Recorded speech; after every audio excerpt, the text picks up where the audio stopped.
Então vamos lá? Hoje eu vou fazer um vídeo aqui que vocês estão esperando há muito tempo. Então antes da gente começar aí, eu já quero pedir para você deixar o seu like nesse vídeo, não se esquecer de inscrever no canal, porque esse vídeo está super legal. E aqui a gente posta vídeo todos os dias, né? Então se você quiser continuar recebendo esses vídeos aqui todos os dias e já clicar naquela notificação gostosa, também ativa o sininho aí, porque é muito bacana ter vocês por aqui. Então esse quadro é o porquê eu investi, né? Ou porquê eu invisto. Você pode chamar da maneira que você quiser, porque cada vídeo eu chamei de um jeito, ficou tudo bagunçado. Vamos chamar hoje de porquê eu invisto. Nesse quadro aqui eu mostro por que eu decidi investir em determinada empresa, né?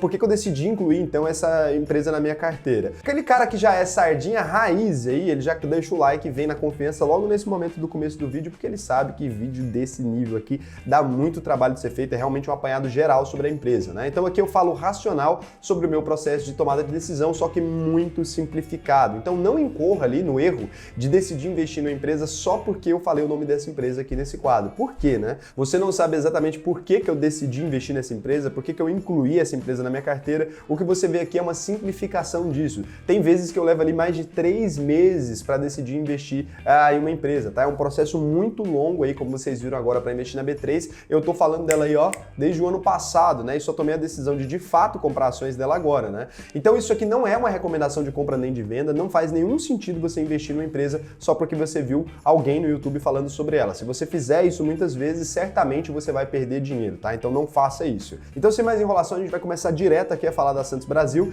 só que é importante você entender também que parte que ela ocupa na minha carteira, né? Então a Santos Brasil é um small cap ali, uma empresa bem pequenininha e bem jovem. Ela pode multiplicar o capital por muitas vezes, mas ela tem uma participação ali na minha carteira realmente ínfima, ela tem menos de 0,5% do meu patrimônio, talvez muito menos que isso ainda se eu considerar meus outros investimentos. Então é uma empresa ali que não representa quase nada. Se eu perder todo o dinheiro que está nela ali, por exemplo, não significaria nada na minha vida, mas se ela multiplicar o capital por muitas vezes pode se tornar uma parte importante da minha carteira. Isso é o que a gente chama de exposição convexa. O risco de perder ele é limitado ali, ele está limitado em um valor muito pequeno, e o risco de ganho ele é ilimitado nesse caso, porque é uma empresa bem interessante, vocês vão ver um pouco mais sobre isso.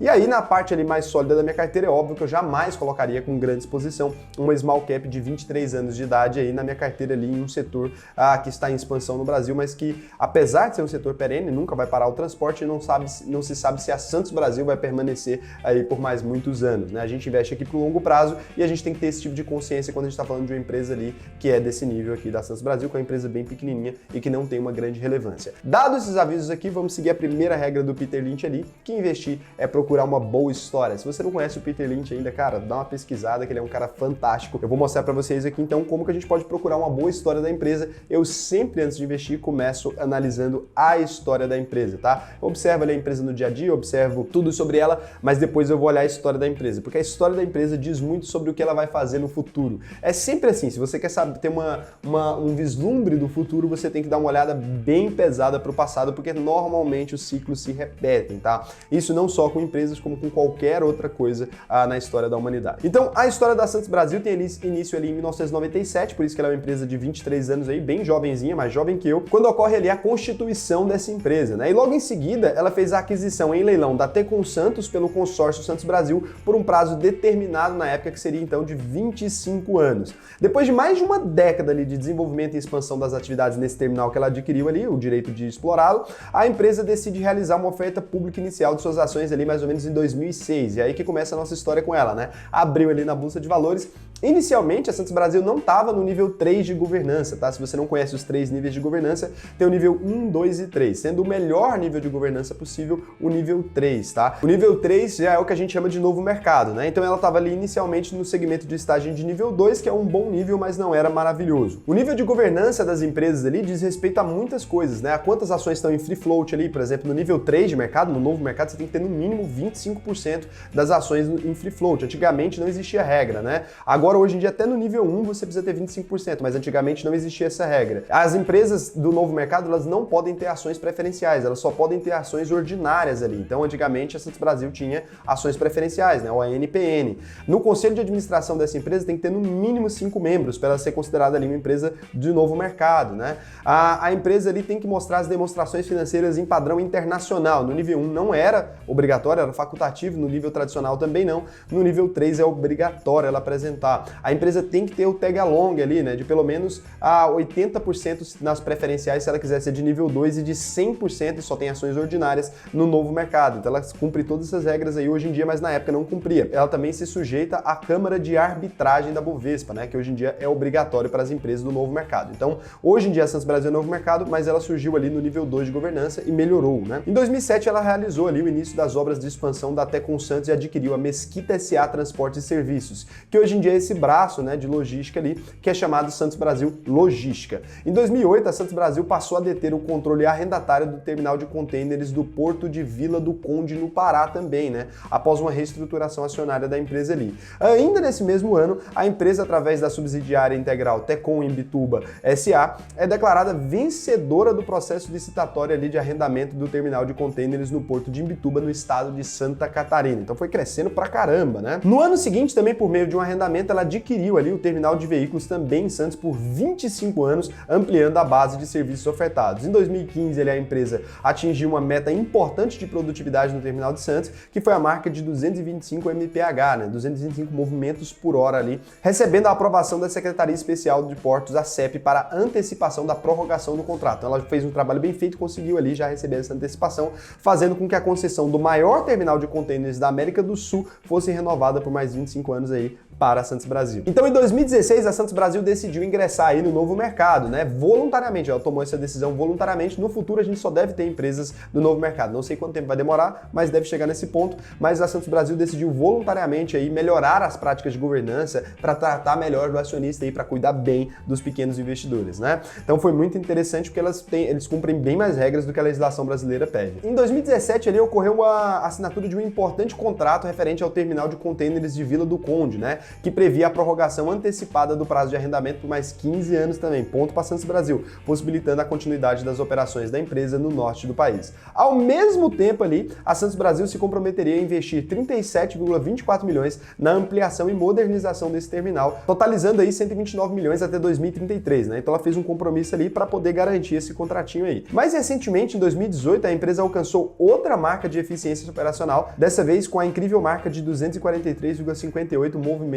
por hora, né? Muito interessante aí. Tá bom, Raul, muito legal esse apanhado geral da história, mas qual que é o mercado de atuação de fato da Santos Brasil ali, né? O negócio propriamente dito aí da Santos Brasil é a logística portuária, né? Um ramo que engloba diversos outros serviços paralelos ali, para além da logística portuária. A Santos Brasil oferece ainda, então, serviços logísticos fora do porto, como centros de distribuição, terminais de veículos, entre outros, né? Então eles são especialistas mesmo em logística, né? Então os negócios da empresa estão divididos basicamente em 3 tipos de operações: operação em terminais portuários, logística, operação em terminais de veículos. Então o modelo de logística em terminais portuários da Santos Brasil é obtido por meio de contratos de arrendamento e locação, que permitem o direito da operação logística portuária para a empresa. Então ela recebe o arrendamento e desse arrendamento ela recebe o direito de trabalhar a logística ali, a portuária, para algumas empresas que precisam desse serviço, né? A Santos Brasil é tão grande então nesse mercado que cerca de 16% de todos os contêineres que entram e saem do Brasil passam pelas mãos dela ali. São cerca de 2 contêineres por minuto e mais de 1 milhão de unidades por ano. É muita loucura, né? Uma empresa realmente muito grande nesse nível aí de exploração portuária. Para operar dessa forma, a empresa conta aí com 3 principais portos em operação, sendo eles o Tecon Santos, que a gente já falou, o Tecon Imbituba e o Tecon Vila do Conde, né? Logística aqui, que é outra parte dela, né? Então o ramo de logística é operado e gerido ali pela Santos Brasil Logística, né? Que é responsável pela contagem, controle e gestão de todo o material que chega ali nos portos. Neste mercado, a empresa lida ali, né, com centros logísticos industriais aduaneiros, né, que chama CLIAS aí na sigla, transportes rodoviários e centros de distribuição para prestar serviços de armazenagem, recebimento, inventário, gestão de estoque, etiquetagem, picking, expedição e transporte. Ela é bem completa, ela faz tudo isso aí só ela mesma, sozinha. O cliente basicamente não precisa fazer nada ali, você vai entender por que agorinha.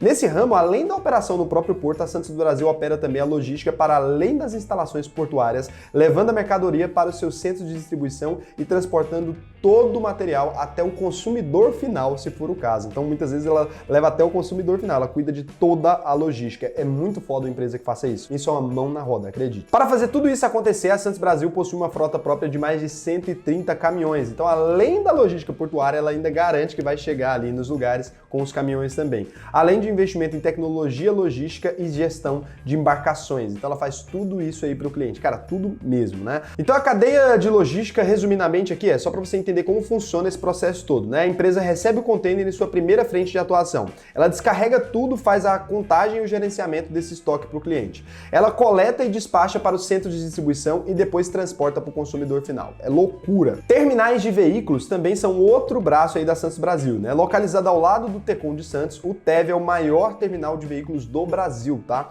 Com capacidade operacional total de 300 mil carros por ano, numa área total de 164 mil metros quadrados. Além disso, a Santos Brasil oferece também um portal do cliente para solicitação de serviços e acompanhamento online dessas operações, tá? Por fim, a Santos Brasil atua com sistemas tecnológicos para operação específica dentro do porto e terminal de veículos, como por exemplo, gestão de rampa, ela usa um sistema de RMS para isso, gestão de pátio, que é o sistema de YMS, e gestão de operação de navios, o sistema VMS. Ela tem todo o sistema mais tecnológico possível, sistema de ponta para fazer essa gestão ali dentro dos terminais dela, tá? Quais são os produtos e serviços da Santos Brasil, né? Afinal, todo mundo vende alguma coisa, não importa ter toda a estrutura ali. O que ela oferece de fato ali? O que você poderia contratar da Santos Brasil?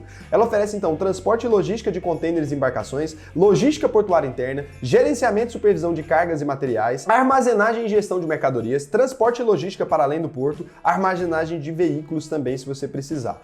A estrutura física ali para você entender o tamanho desse negócio, né? Em linhas gerais, a Santos Brasil tem mais de 3 mil funcionários, 3 terminais de contêineres, um terminal de carga geral, um terminal de veículo, um centro de distribuição, 2 centros logísticos e industriais, mais de 1 milhão de contêineres movimentados em 2019, mais de 100 mil contêineres armazenados lá dentro dessa estrutura toda em 2019. Olha o tamanho da coisa aí. Vou colocar até o mapinha aqui para vocês, que isso aqui, o RI deles é bem bonitinho e dá pra gente ter essa ideia.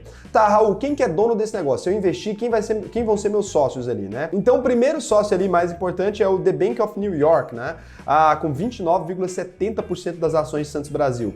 A PW 237 Participações SA, 22,30%, né? Richard Klein, que inclui um fundo exclusivo ali, 6,14%, né? A Dynamo Gestão de Recursos também tem uma participação importante de 5,11%. A Opportunity, né, são fundos ali, 2,40%. Em tesouraria, a Santos Brasil tem 0,31% das ações. Os administradores da empresa têm 0,41% das ações. Outras ações em circulação são 33,63%, que é a gente aqui. Total, 100% aí. Se você não conhece meu Instagram ainda, cara, vai lá, @ORaulSena. Quem tá lá no Instagram já sabia um pouco disso aqui, porque eu dei algumas informações hoje sobre isso, tá? Então aqui, vamos conversar sobre alguns números da Santos Brasil, né? Então a cotação dela tá R$ 4,86. Se você der uma olhada ali, o PL dela tá negativo agora, porque ela apresentou um prejuízo aí nos últimos 12 meses, né? De R$ 4.528.000, tá? É um prejuízo pequeno ali, comparado com a receita líquida dela de R$ 929.123.000.